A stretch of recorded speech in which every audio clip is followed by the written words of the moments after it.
خبر شامل کرتے ہیں رحیم یار خان سے۔ ہمارے بیورو چیف محمد ارشد ہاشمی کی رپورٹ کے مطابق ایجوکیشن تھنکرز فورم اور ڈسٹرکٹ ایجوکیشن اتھارٹی کے زیر اہتمام میاں مقبول احمد سابق پرنسپل کالونی ہائی اسکول کی ریٹائرمنٹ کے موقع پر ایک پروقار الوداعی تقریب منعقد کی گئی۔ تقریب میں بھر سے تعلق رکھنے والی اہم تعلیمی شخصیات، اساتذہ، افسران اور معزز مہمانوں نے شرکت کی۔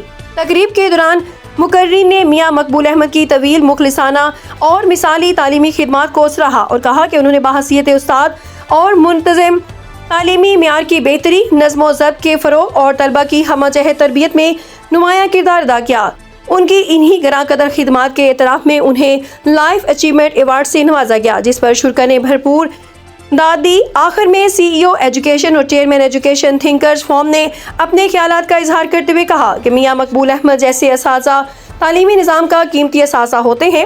ان کی پیشہ ورانہ دیانت، قیادت اور طلبہ دوستی آنے والی نسلوں کے لیے مشعل راہ ہے۔ انہوں نے کہا کہ ریٹائرمنٹ ایک نئے سفر کا آغاز ہے اور ہمیں امید ہے کہ میاں مقبول احمد اپنی تجربہ کاری سے آئندہ بھی تعلیمی سماجی میدان میں رہنمائی فراہم کرتے رہیں گے۔ انہوں نے ان کی صحت، خوشحالی اور پرامن ریٹائرڈ زندگی کے لیے نیک تمنا اور دعا کا اظہار کیا۔